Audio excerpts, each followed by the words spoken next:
तो गाइस, जैसा कि पिछले पार्ट में हमने अभी तक देखा, किंग रीकू अपने घोड़े पर सवार होकर पूरे ड्रेसरोसा में तबाही मचाना शुरू कर देता है। डोफ्लामिंगो किंग रीकू के हाथों से अपने ही लोगों को मरवा देता है और यहाँ के सारे सिटीजन्स ये देखकर हैरान हो जाते हैं और किंग रीकू से ये सब कुछ बर्दाश्त नहीं हो पाता है, जिसे देखकर कैप्टन टैंक भी रोने लगता है। किंग रीकू सामा, आप ये क्या कर रही है? और डोफ्लामिंगो दूर बैठकर अपनी इस गंदी चाल को चल रहा होता है और यहाँ के सारे सोल्जर्स के ऊपर भी पैरासाइट स्ट्रिंग नाम का एक अटैक यूज करता है, जिस वजह से यहाँ के सभी सोल्जर्स भी आम सिटीजन्स का कत्लेआम करना शुरू कर देते हैं और सभी लोग इनसे बचकर भाग रहे होते हैं। किंग रीकू, आप ये क्यों कर रहे हैं? क्या हमने कुछ गलत कर दिया? और किंग रीकू रोते हुए अपने मन में कहता है कि अब मैं कोई भी सफाई देने लायक नहीं बचा हूँ और अब ये कंट्री खत्म हो चुकी है। और यहाँ पर डोफ्लामिंगो कहता है, बेवकूफ, अभी ये काफी नहीं है, मैं यहाँ के लोगों को डर के मारे तड़पते हुए देखना चाहता हूँ। सभी लोग किंग रीकू से नफरत करने चाहिए, सभी लोग तहे दिल से इससे नफरत करेंगे। इन सभी को समझना होगा कि इनका भी का राजा कितना खतरनाक है और जब सभी लोग मरने की कगार पर आ जाएंगे तभी मैं चाहूंगा एक हीरो बनके और सभी लोगों की जान बचा लूंगा इस इविल किंग रीकू से, तभी तो मैं इस देश का राजा बन पाऊंगा। किंग रीकू अपनी ही कंट्री के लोगों को मार रहा होता है और उस रात पूरा ड्रेसरोसा खून के आंसू रोता है। चारों तरफ लोग इधर उधर भाग रहे होते हैं और ये सब देखकर किंग रीकू के मंत्री कहते हैं कि आखिर हमारे किंग को हो क्या गया है। अरे ऐसा ना पूरी कंट्री खतरे में आ जाएगी। जब वो इस पैलेस से गए थे तो ऐसे नहीं लग रहे थे, मैंने किंग रीकू सामा से ऐसी उम्मीद नहीं की थी।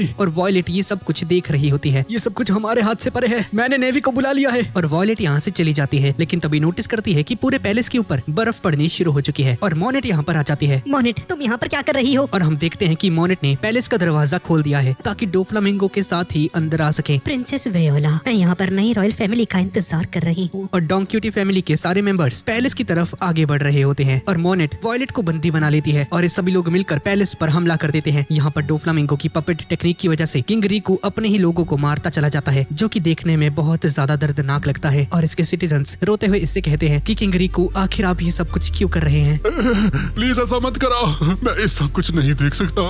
पर किंग रीकू का अपनी बॉडी के ऊपर कोई भी कंट्रोल नहीं होता है और अपने ही लोगों को मारता चला जाता है और अपने सिटीजन्स की डेड बॉडीज को देखकर अपने अच्छे दिनों को याद करता है, जहाँ पर सभी लोग किंग रीकू को देखकर बहुत ज्यादा खुश हो जाते हैं और पूरे ड्रेसरोसा के लोग हंसी खुशी से रह रहे होते हैं। और ये सब याद करने के बाद अपने ही सिटीजन्स को मारने से अच्छा है कि मैं खुद मर जाऊं। और चिल्लाकर सभी से कहता है कि प्लीज कोई मुझे आकर मार दो। बच्चे बूढ़े सभी लोग रो रहे होते हैं, किसी को भी नहीं बख्शा जाता है। जिन लोगों ने अपने माँ, पिता, बहन, भाई और अपनी फैमिली को खो दिया, वो उन्हें अपने गले से लगाकर रो रहे होते हैं। किंग रीकू, आखिर क्यों? क्या आपने कुछ गलत किया था? पर इन बेचारों को क्या पता कि आखिर ये सब कुछ क्यों हो रहा है। चारों तरफ मातम छा जाता है और सभी लोग रोते बिलखते रहते हैं और कहते हैं कि आप तो सबसे अलग थे किंग रीकू सामा, आप वो किंग थे जिस पर हमें सबसे ज्यादा गर्व था। किंग रीकू, आपने कहा कि आपको पैसों की जरूरत है, हमने अपना सब कुछ आपको दे दिया था, तो फिर क्यों? आप तो हमेशा सबसे पहले हमारी केयर करते थे ना। और किंग रीकू आर्मी के सभी सोल्जर्स एक एक करके सभी को मार डालते हैं और पास में एक छोटा बच्चा भी बैठकर रो रहा होता है और हम उसी सिक्के को देखते हैं जो कि इस बच्चे ने किंग रीकू को दिया होता है, जो कि देखने में बहुत ही ज्यादा दर्दनाक लगता है। भाई साहब, कितना भाई सैड सीन है यार ये। किंग रीकू ने हमें धोखा दिया,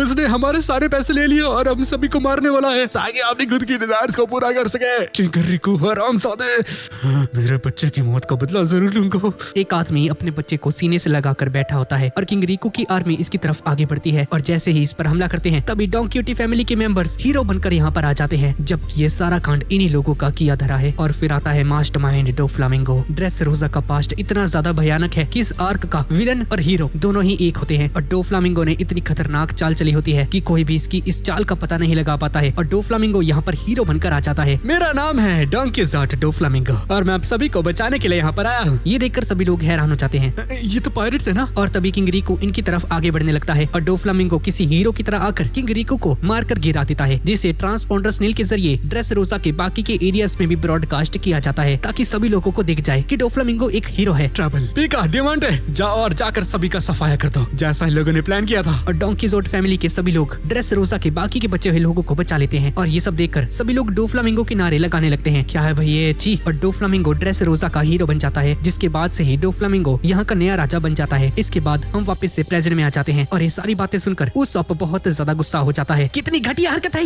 ये किसी भयानक सपने से कम नहीं। हमें भी यकीन नहीं हो रहा था कि किंग रीकू ऐसा भी कुछ कर सकता है, पर ये सब कुछ जानने के बाद मुझे शर्म आती है खुद पर कि मैंने किंग रीकू पर डाउट किया। अरे यार, ये तो बुरा हुआ और तुमने अपने इनोसेंट किंग को ऐसे ही मरने के लिए छोड़ दिया। नहीं, ऐसा नहीं है, किंग रीकू अभी भी जिंदा है। क्या? डोफ्लामिंगो को वॉयलेट की डेविल फ्रूट की ताकत बहुत ज्यादा अच्छी लगी, इसलिए उसने वॉयलेट से एक सौदा किया। और वॉयलेट डोफ्लामिंगो से कहती है कि मैं वादा करती हूँ कि अगर तुम मेरे पिता को नहीं मारोगे तो तुम जैसा बोलोगे मैं वैसा करूंगी। और अब भी डोफ्लामिंगो के लिए काम करती होती है और अब उसका नाम वियोला से वॉयलेट हो चुका है। किंग रिकू इसी कंट्री में यही कहीं जिंदा होंगे। मुझे हैरानी होती है कि इन 10 सालों में प्रिंसेस वियोला ने खुद को कैसे संभाला होगा। ये सब कुछ उनके लिए बहुत ही ज्यादा मुश्किल रहा होगा। उन्होंने अपने डर, गुस्से और आंसू सब कुछ छुपा कर रखा है। उस रात हमारे बहुत सारे सोल्जर्स मारे गए और जो बच गए थे उन लोगों ने डोफ्लामिंगो के लिए काम करना शुरू कर दिया। जिस पर फ्रैंकी कहता है, क्या उसके लिए काम करना शुरू कर दिया? वो लोग इतना कैसे कर सकते हैं? उन लोगों की भी कुछ मजबूरियां रही होंगी, वरना कोई यूं ही बेवफा नहीं होता है। पर मेरी एक्स तो थी यार। और ये सारी बातें सुनकर फ्रैंकी जमीन पर गिड़गिड़ाते हुए रोने लगता है। ओ यार कितना बुरा होया। और टॉय सोल्जर आगे कहता है कि किंग रिको की आर्मी के कुछ सोल्जर्स ने डोफ्लामिंगो के साथ हाथ मिला लिया और सरेंडर कर दिया और कुछ मारे गए। पर इसका मतलब ये नहीं है कि सारे ही खत्म हो गए। पाजी ਇਹਦੇ ਨਾਲ ਤੁਹਾਡਾ मतलब की है? मुझे यकीन है कि मैंने अपनी कुछ मेमोरीज को खो दिया है और ये सब कुछ बाकी के टॉयज के साथ भी हुआ है। जिसका मतलब ये है कि जैसा कि हमने स्टार्टिंग के पार्ट्स में देखा था, जहाँ पर इस टॉय सोल्जर ने फ्रैंकी से कहा था कि जब हम इंसान टॉयज में बदल जाते हैं तो हमें सब कुछ याद रहता है कि जब इंसान थे तब क्या क्या किया करते थे। पर जो इंसान है वो इनके बारे में सब कुछ भूल जाते हैं, यहाँ तक कि ये भी कि ये कभी एग्जिस्ट भी किया करते थे। और बस वही चीज इन लोगों के साथ भी हुई है, जिसका मतलब है कि जो बाकी के आर्मी के लोग थे वो सभी लोग भी शायद से टॉयज बन चुके हैं। शायद ऐसा कुछ हमारे साथ भी हुआ है, हमारी याददाश्त भी खो चुकी है। और रॉबिन ये सारी बातें समझ जाती है। अच्छा, तो तुम ये कहना चाहते हो कि जो लोग रास्ते में चल फिर रहे हैं टॉयज बनकर, वो कहीं ना कहीं तुम लोगों से जुड़े हुए हैं, पर तुम्हारी मेमोरीज उनको लेकर पूरे तरीके से इरेज हो चुकी है ना? हाँ, तुमने सही कहा। ठीक है, तो ऐसे सारे अगर साथ मिल जाते हैं तो हम सभी लोग मिलकर एक बहुत बड़ी ताकत बन जाएंगे। ब्रावो, चलो साथ मिलकर लड़ते हैं। अबे अबे एक मिनट रुक जा फ्रैंकी, आखिर तुम ये बोल क्या रहे हो? हाँ, क्या तुम भूल गए यहाँ पर हम सिर्फ फैक्ट्री को डिस्ट्रॉय करने आए थे? रॉबिन, क्या मैंने सही कहा ना? मुझे डोफ्लामिंगो पर बहुत ज्यादा गुस्सा आ रहा है। उस सब देखा क्या रॉबिन? क्या जब हम सभी को पता चला कि डोफ्लामिंगो ने वॉरलॉर्ड की पोजीशन से रिजाइन कर दिया है और उसने इस गद्दी को भी छोड़ दिया है, तो हमारी खुशी का कोई ठिकाना नहीं रहा। पर जब हमें पता चला कि ये सब कुछ एक फॉल्स न्यूज थी तो हमें बहुत ज्यादा बुरा लगा और इसीलिए हम सभी लोगों ने आज उस पर हमला करने के बारे में सोच लिया है। और यहाँ पर कोलोजियम के नीचे जंक यार्ड में किंग रिकू और डॉन चिनचाओ एक दूसरे से बात कर रहे होते हैं। काश मेरा भी कोई पोता होता।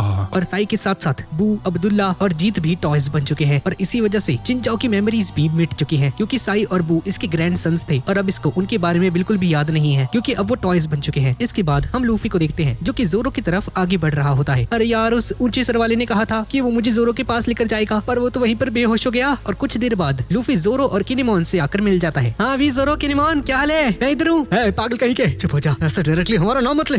अरे हाँ, मुझे माफ करना यार, तुम्हें देखकर बहुत ज्यादा ही खुश हो गया था। मुझे लगा नहीं था वो अजीब सा इंसान तुम्हें ढूंढ कर यहाँ पर लेकर आ जाएगा, पर वो है कहाँ पे? अरे यार, वो तो रास्ते में ही बेहोश हो गया था। और तभी बेलेमी लूफी को पीछे से देख रहा होता है। इसके बाद हम एक फ्लैशबैक को देखते हैं जहाँ पर डियामांटे ने बेलेमी से कहा था कि जोकर चाहता है कि तुम उसके लिए स्ट्रॉ हैट लूफी की जान ले लो, जिसे याद करने के बाद बेलेमी अपने मन में कहता है कि स्ट्रॉ हैट मुझे माफ कर देना। तुम्हें मारने के बाद मैं डोफ्लामिंगो के साथ आगे सफर कर सकता। और एक खंजर लेकर लूफी की तरफ आगे बढ़ने लगता है इसे जान से मारने के लिए। पर तभी बेलेमी को वही सीन याद आ जाता है जब लूफी इसे चीयर अप कर रहा था। बेलेमी, हार मत मानना, तुम ये कर सकते हो। जिसे याद करके बेलेमी यहीं पर रुक जाता है और झिझकने लगता है और अपने इस खंजर को यहीं पर छोड़कर चला जाता है, जिसकी आवाज से लूफी इस तरफ देखता है। लेकिन तब तक बेलेमी यहाँ से जा चुका होता है और बेलेमी गुस्से से दीवार के ऊपर मुक्के मार रहा होता है। तभी डोंक्योटी फैमिली का एक मेंबर इसके पास आता है।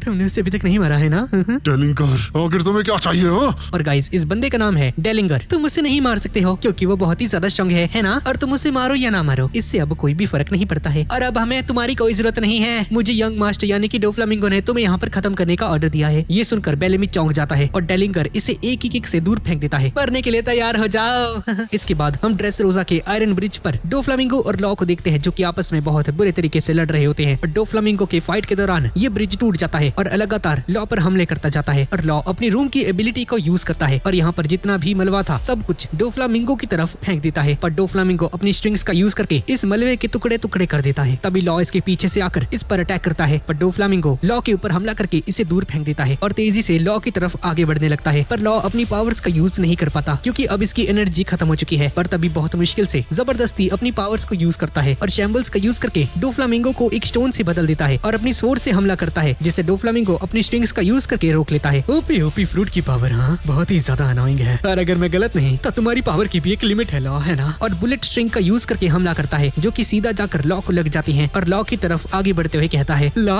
अब तुम क्या करने वाले हो? हाँ? और तभी से डियामांटे का कॉल आता है। हे टोफे, वॉलेट ने हमें धोखा दे दिया है। अच्छा, तुम लाओजी और बाकी सभी को स्माइल फैक्ट्री की एंट्रेंस पर तैनात कर दो। लॉ, तुमने मुझे कहा था ना कि तुम मुझे मारना चाहते हो और इसी के लिए तुम ड्रेस रोसा में भी आए हो। भले ही आज तुम यहाँ पर मारे जाओ और अगर स्माइल फैक्ट्री भी डिस्ट्रॉय हो जाती है तो काइडो मुझे वैसे भी मार देगा, इसलिए तुम मुझसे यहाँ पर लड़ रहे हो, है ना? ताकि स्ट्रॉ हैट्स को थोड़ा सा टाइम मिल जाए। फैक्ट्री फैक्ट्री को डिस्ट्रॉय करने के लिए। पर एक बात बताओ, अगर तुम्हें उन पर भरोसा नहीं है तो भला तुम इतना बड़ा प्लान कैसे बना सकते हो? हाँ, आखिर तुम स्ट्रॉ हैट पर इतना ज्यादा भरोसा कैसे कर सकते हो? क्योंकि मैं जानता हूँ, क्योंकि डी फिर से एक बहुत बड़ा तूफान लेकर आएगा। जिसे सुनकर डोफ्लामिंगो का दिमाग खराब हो जाता है और इसे बहुत ही ज्यादा गुस्सा आने लगता है और इसी गुस्से में अपने हाथ को ऊपर करके लॉ के ऊपर एक बहुत ही बड़ा जानलेवा हमला करता है। यहाँ पर लूफी और जोरो और किनेमोन को नेवी का एक सोल्जर देख लेता है और जाकर अपने वाइस एडमिरल को इनके बारे में आगाह कर देता है। सर, मैंने अभी पायरेट हंटर जोरो को देखा। फिलहाल के लिए हम उन्हें जाने देते हैं, क्योंकि अगर अभी हमने स्ट्रॉ हैट्स को पकड़ लिया तो यहाँ के बाकी सभी पायरेट्स और क्रिमिनल्स को पता चल जाएगा कि हम उन्हें यहाँ पर पकड़ने आए हैं, और जब वो सभी लोग कोलोसियम के बाहर से निकलेंगे हम उन्हें तभी पकड़ेंगे। और तभी एक सोल्जर एक लिस्ट के अंदर सभी क्रिमिनल्स के नाम बताता है और जैसे ही साई, बू और अब्दुल्ला का नाम पड़ता है, अरे ये कौन है यार? साई, बू? हाँ? और सारे नेवी सोल्जर्स भी सोचने लगते हैं कि आखिर ये लोग कौन है, क्योंकि ये लोग भी उन लोगों को भूल चुके हैं, क्योंकि अब वो सभी लोग टॉयज बन चुके हैं। तभी किनेमोन सांजी को कॉल लगाता है। हाँ भी सांजी, क्या हाल है? हाल चाल बाद में पूछना, चॉपर जल्दी से उसाप को कॉल में ऐड करो। और इसके बाद किनेमोन इन सभी को यहाँ की सिचुएशन के बारे में बताता है। मैं भी कोलोसियम के सामने हूँ, लूफी और जोरो के साथ। और फ्रैंकी भी इन सभी को टुनटाटा किंगडम के बारे में बताता है। फ्रैंकी बोल रहे हाँ, मैं उस हफ्ते रॉबिन ते कोला इधर दे लोग भी आज दे ही दिन डोफ्लामिंगो नाल लड़ने वाले हैं। और लूफी तेन याद है ना, असि जिस सोल्जर नाल कोलोसियम दे बाहर मिले सी, दरअसल वो इन्हां दा कमांडर है। क्या टॉय सोल्जर? ये तो वही है ना जिससे रेबेका बचाना चाहती है फ्रैंकी। फ्रैंकी उसे रोको। मैं तो इहदा उल्टा सोच रहा सी। लूफी पाजी,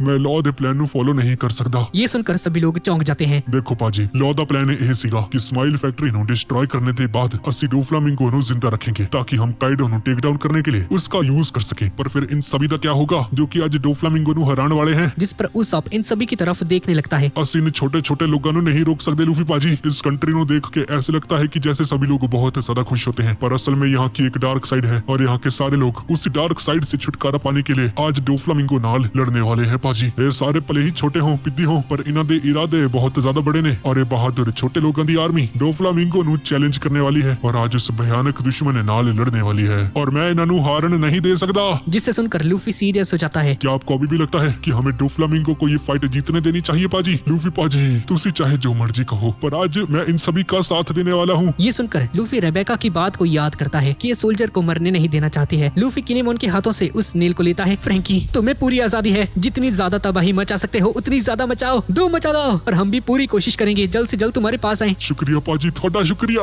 और सांजी भी कहता है तो ठीक है, चलो वापस चलते हैं। और तभी यहाँ पर किसी के धमाके की आवाज सुनाई देती है और डोफ्लामिंगो ने ड्रेस रोजा में खलबली मचा दी है। हर जगह पर तबाही मचाना शुरू कर चुका है। अरे ये क्या हो रहा है? हमारी तरफ कुछ आगे बढ़ रहा है किनेमोन। और डोफ्लामिंगो लॉ को सीधा इनके सामने पटक देता है और डोफ्लामिंगो भी यहाँ पर आ जाता है और नेवी के लोग भी यहाँ पर पहुंच जाते हैं और डोफ्लामिंगो गुस्से में आगे बढ़ता है और जैसे ही धुआं उठता है तो लूफी डोफ्लामिंगो और लॉ को देखकर चौंक जाता है। लॉ की हालत खराब हो चुकी है। ये क्या लॉ, तुम डोफ्लामिंगो के साथ क्या कर रहे हो? और ऐसा बोलते ही डोफ्लामिंगो लॉ को शूट कर देता है, जिसे देखकर सभी लोग हैरान हो जाते हैं और लूफी का मुंह खुला का खुला रह जाता है। तुमने अपनी हद को पार कर दिया है लॉ। और एक और गोली चलाता है लॉ के ऊपर, जिसे देखकर लूफी की आंखें फटी की फटी रह जाती हैं और लॉ बेहोश हो जाता है। लॉ!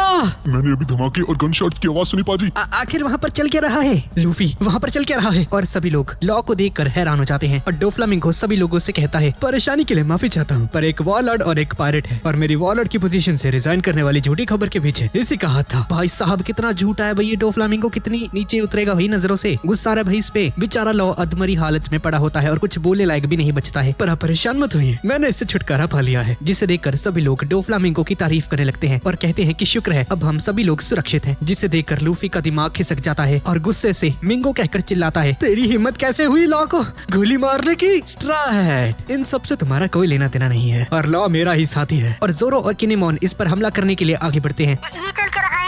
चॉपर, डोफ्लामिंगो ने अभी हमारे ही सामने लॉ को गोली मार दी है। ये सुनकर सभी लोग हैरान हो जाते हैं और जैसे ही जोरो डोफ्लामिंगो के ऊपर हमला करने वाला होता है तभी फूजीतोरा यहाँ पर आ जाता है और जोरो के अटैक को रोक लेता है, जिसे देखकर जोरो चौंक जाता है। ये तो वही है जिससे हमने उस रेस्टोरेंट के अंदर देखा था। और फूजीतोरा अपनी डेविल फ्रूट की ताकत को यूज करता है और जोरो के ऊपर बहुत खतरनाक प्रेशर पड़ने लगता है, जिससे कि इसके ग्लासेस तक टूट जाते हैं और जोरो उस भारी प्रेशर की वजह से जमीन के अंदर धंसता चला जाता है, जमीन को तोड़कर। ये देखकर लूफी हैरान हो जाता है। जोरो! और डोफ्लामिंगो किनेमॉन पर भी हमला कर देता है, जिसे देखकर लूफी कोलोसियम के अंदर लगी जालियों को पकड़ने लगता है। मैं आ रहा हूँ। पर जैसे ही इन्हें पकड़ता है, लूफी की सारी एनर्जी ड्रेन हो जाती है, क्योंकि ये रॉड्स सी प्रिज्म स्टोन से बनी हुई हैं। और जोरो इतनी ज्यादा गहराई से अपनी स्वॉर्ड का यूज करके एक स्लैश अटैक करता है, जिसे फुजितोरा बहुत आसानी से रोक लेता है। इतनी दूर से भी एक ऐसा अटैक लॉन्च कर सकता है, हाँ, जो कि बहुत ही ज्यादा खतरनाक है। और जोरो बाहर आ जाता है। मैं नहीं जानता था ये अंधा बूढ़ा आदमी नेवी का एक एडमिरल है। क्या एक एडमिरल? और ये सारी बातें किनेमॉन सभी को बता देता है, जिसे सुनकर सांजी और बाकी सभी लोग हैरान हो जाते हैं। क्या एक नेवी दा एडमिरल है, वो भी ड्रेस रोजा दे विच? जिस पर रॉबिन कहती है कि तो इसका मतलब ये है कि नेवी डोफ्लामिंगो की साइड में है। इसका यही मतलब है कि हमारे वहाँ पर सैकड़ों से ज्यादा दुश्मन हैं। एज और सोल्जर की तादाद बस एक नंबर है रॉबिन, इनसे कोई फर्क नहीं पड़ता है। बस एक नेवी का एडमिरल ही हमारे लिए एक बहुत बड़ी प्रॉब्लम है। और ये सारी बातें सुनकर टॉय सोल्जर भी परेशान हो जाता है और डोफ्लामिंगो लॉ को उठाकर फुजितोरा के पास लेकर जाता है और इसके कान में कुछ कहता है, जिसके बाद ये दोनों अपनी ताकतों का यूज करते हुए यहाँ से जाने लगते हैं। फुजितोरा, चलो मेरे पैलेस में जाकर बात करते हैं, और अगर तुमने मेरे साथ कोऑपरेट किया तो मैं तुम्हें इन सभी को पकड़ने में मदद करूंगा। और जोरो इन पर अटैक करने के लिए आगे बढ़ता है, लेकिन तभी बहुत सारे नेवी के सोल्जर्स इनकी तरफ आगे बढ़ने लगते हैं। लगता है ना पता चल गया आखिर हम लोग हैं कौन। हाँ जोरो, लगता तो यही है। तो ठीक है, हमें यहाँ से भागना होगा। और किनेमॉन और जोरो यहाँ से भागने लगते हैं। मैं किनेमॉन बोल रहा हूँ, बहुत बड़ी गड़बड़ हो चुकी है, लॉ को किडनैप कर लिया गया है। और कोलोसियम के चक्कर लगाते रहते हैं। और जोरो लूफी से कहता है, लूफी जल्दी से बाहर निकलने का रास्ता ढूंढो, हम लोग तुम्हारा यहीं पर इंतजार करेंगे। जोरो यार हमें जल्दी करना होगा, क्योंकि जब लॉ को शूट किया गया तब उसने कुछ कहा था, मुझे पूरा भरोसा है कि वो जिंदा है। तभी चॉपर और ब्रूक के रोने की आवाज आती है। क्या हो गया भाई, अब तुम क्यों रो रहे हो? और हम सनी पर देखते हैं। हम एक बहुत बड़ी मुसीबत में है दोस्तों, यहाँ पर बिग मॉम पायरेट की शिप आ चुकी है। और बिग मॉम की शिप बोल भी सकती है। और यहाँ पर जोरो के ऊपर सभी नेवी ऑफिसर्स गन चलाने लगते हैं और जोरो इनको अपने अटैक से दूर कर देता है। क्या तुम लोग श्योर हो ये बिग मॉम की ही शिप है? क्या बिग मॉम भी वहीं पर है? और नेवी सोल्जर्स वापस से इनकी तरफ आगे बढ़ने लगते हैं। लूफी चलो दौड़ते हुए बात करते हैं। और बिग मॉम की शिप के ऊपर वही दो लोग होते हैं जिन्हें फिशमैन आइलैंड में दिखाया गया था, जो लोग कैंडी फैक्ट्री के लिए वसूली करने आए थे। और इनमें से एक, जिसका नाम मैं भूल चुका हूँ, सीजर को देखकर कहता है, मामा हमें सीजर मिल गया। हाँ जी मम्मी जी, वो उन्हीं के सो थे जैसा कि हमने सोचा था। और बिग मॉम की बात सुनकर उस सब की हालत खराब हो जाती है। अबे लूफी, तुम्हें बिग मॉम से फाइट करने की क्या जरूरत थी? हाँ उस सब ये लोग यहाँ पर सीजर के लिए आए हैं। क्या सीजर लाई? और सांजी सीजर को एक लगाता है। साले कैसा साइंटिस्ट है तू, सारे तेरे पीछे पड़े हुए जैसे कोई खूबसूरत लड़की। अबे साले मेरी मदद कर, मैं नहीं चाहता कि बिग बॉम मुझे पकड़ ले क्योंकि मैंने उससे रिसर्च के लिए पैसे लिए थे, जबकि मैंने आज तक उसे रिफंड नहीं किए। अगर उन लोगों ने मुझे पकड़ लिया तब मुझे जान से मार डालेंगे।